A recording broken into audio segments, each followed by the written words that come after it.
Thanks very much for staying with us. Time now for Eye on Africa with me, Georgia Calvin-Smith. Tonight, more than words. Months after the UN's historic resolution to declare the transatlantic slave trade the gravest crime against humanity, leaders from around the continent and Caribbean meeting Ghana for a conference on the reparatory justice pledges moving to action. Also, Taiwan accuses Kenya of bowing to Chinese pressure as two officials meant to take part in an international oceans forum in the country are sent home. This as politicians, scientists and philanthropists from around the world get together to thrash out ways to save the seas and the lives within them, upon which we all rely. And we head to Burundi, where Congolese refugees are fully in as their national team wakes their way through the World Cup. Donning the blue, red and yellow, they show their support for the Leopards as they face off against Portugal this week before a 1-1 tie. But first, we head to Ghana, which has taken the growing political support for slavery reparations a substantial step further towards concrete action. Months after the UN's historic resolution to declare the transatlantic slave trade the gravest crime against humanity, leaders from around the continent and the Caribbean were in Accra on Thursday for a landmark global conference on reparatory justice. But words are not enough, and Ghana's announced the adoption of a 10-point plan by the Caribbean's CARICOM bloc to enforce the UN resolution. Our Justice Baidu is in the Ghanaian capital. Since Ghana pushed through its historic UN resolution calling for reparatory justice over the slave trade, the country has been working to build momentum for international action to see the objectives are seen. The call for reparations themselves are not necessarily new, and there are fears that this too may be one for the books. It is the reason that Ghana seemed to be calling together African and Caribbean leaders to its capital, Accra, this week to fashion out a plan of action to deliver the result in this resolution. We do not seek to reopen old wounds, we seek to heal those wounds. We do not seek division, we seek justice and understanding and reconciliation grounded in the truth. Long before Ghana came to this table of reparations, the nations of the Caribbean, CARICOM, who themselves are the direct victims of the slave trade, had put together a 10-point action plan in 2014 demanding for payment and compensations over the effect of the slave trade. It is this plan that Ghana is now rallying on to push its resolution. As part of the plan, the country is also demanding that artifacts that have been looted from the continent are returned to their various countries. I stand here today on behalf of the government and people of Barbados, conscious that our duty is to repair, and our duty is to call for others to repair. It is the categorization of us as subhuman. It is the categorization of us as chattel, as property, that stripped us of our dignity first and foremost. The resolution since its adoption has seen several significant milestones, including the head of the Catholic Church, Pope Leo, apologizing for the role of the church in the slave trade. Zimbabwe's lawmakers have voted to back constitutional changes that would effectively extend the tenure of President Emmerson Mnangagwa by 2 years.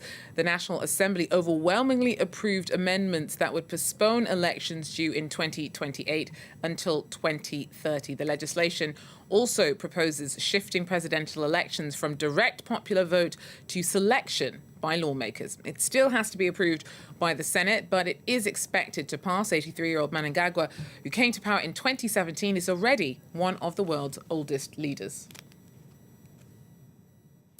South Africa's National Assembly has decided to oppose President Cyril Ramaphosa's legal bid to stop the work of a committee investigating allegations against him of misconduct. If the accusations are confirmed, Ramaphosa risks possible impeachment over a scandal sparked by claims that he did not declare millions of dollars that he stashed in a sofa at his Fala game farm before they were stolen. Eunice Masson tells us more. It seems the president's Pala scandal is back again to test his presidency. Today, the National Assembly's impeachment committee decided to oppose the president's court bid in which he hopes to halt the committee's work.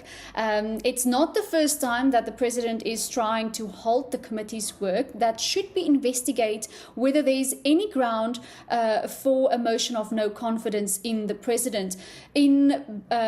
Back in 2022, the president, a committee wanting to investigate the matter, was prevented by a majority vote by the ANC. In May, the Apex Court ruled that the matter should continue by establishing a committee by Parliament. Parliament did so, and based on legal advice, they decided today to oppose the court bid made by the president in the Western Cape High Court. The legal advice given, in a nutshell, said that the Apex Court, the top court, cannot be overruled by a High Court decision, so the committee must continue. In fact, the committee's chair said that they have a constitutional obligation to continue with its work. Where does it leave the president? His court bid to halt the committee's work will continue. The committee will oppose this court bid, but at the same time, the committee will continue its work, and they are set to meet next week, where they hope to appoint evidence leaders to start this process of a possible impeachment process against the president. Eunice Mason there for us. Now, Taiwan's accused Kenya of bowing to Chinese pressure to sideline Taiwanese officials meant to take part in an international oceans forum that wrapped up in Mombasa on Thursday. Taiwanese officials say that 2 of its delegates were detained and then sent back home. Others reportedly had their entry permits to Kenya revoked.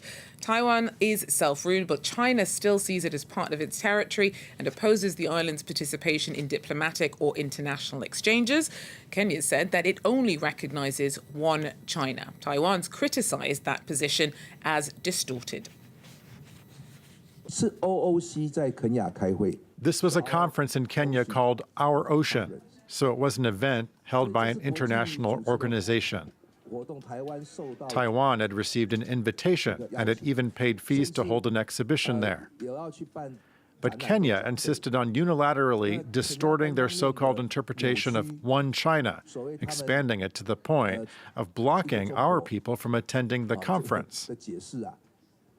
This is absolutely wrong, and we strongly protest it. Well, as for the conference itself, the Our Ocean Conference wrapped up on Thursday after having brought together scientists, policymakers and philanthropists from around the world to find solutions to preserving marine resources and prevent environmental degradation. Our team report. These cliffs are being eroded, and along Kenya's coastline, the damage is growing worse.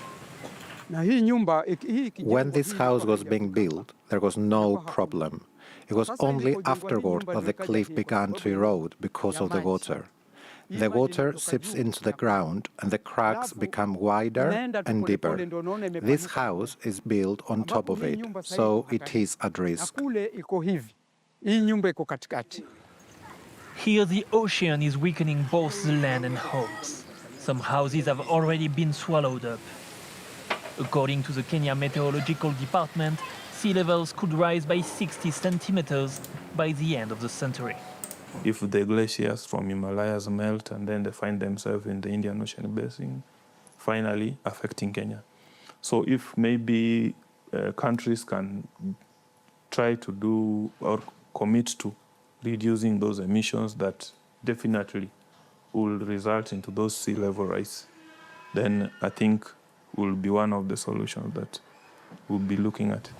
Without coordinated action, coastal regions are left to deal with consequences that are already visible. This is a solution to erosion and sea level rise. Scientists are urging authorities to make Africa a key player in designing and implementing solutions. It's something that has not yet been discussed or to see what solutions we can come up with. But I believe, coming from science, that we have the resources, we have the people, we have the infrastructure. We just need to direct our energy to issues that are affecting us.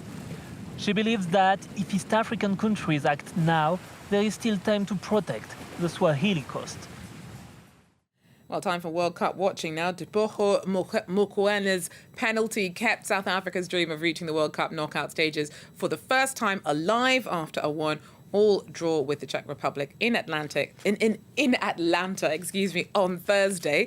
So they are now in their fourth attempt, and South Africa have never progressed beyond the group stage at the tournament. The 2010 hosts had not qualified for the World Cup since 2002, but finished third at the 2023 Africa Cup of Nations.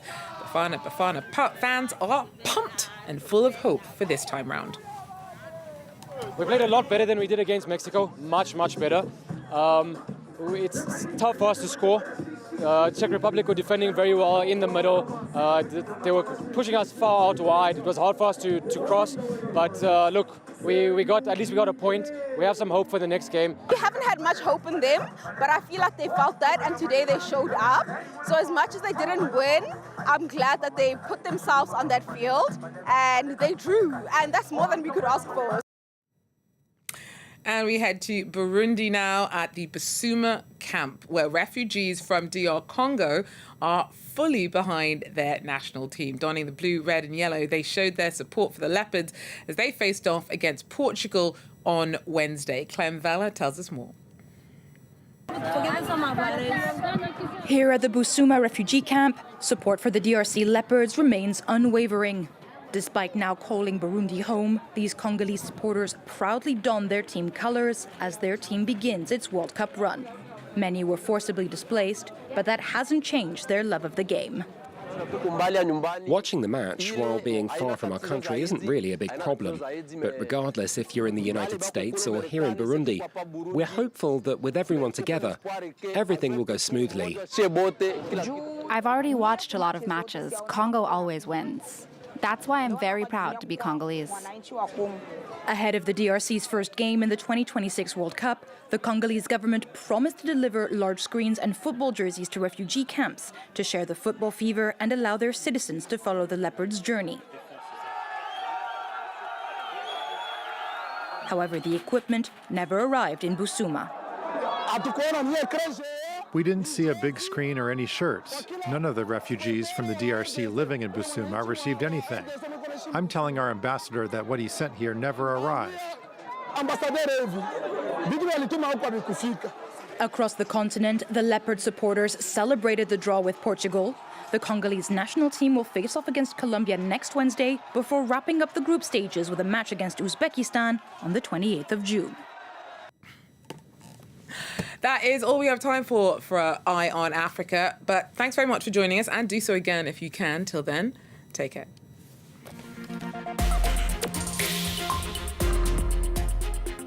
In 2021, the Taliban seized power in Kabul. Afghanistan today is suffering under gender apartheid. A country where cycling is a crime if you're a woman. They could be arrested, they could be tortured, they could be killed. They crushed the dreams of all Afghani women. A race against the clock to begin to save the women's cycling team. That's why we built an extraction network. It was a very secret operation. All of the borders in Afghanistan were closed.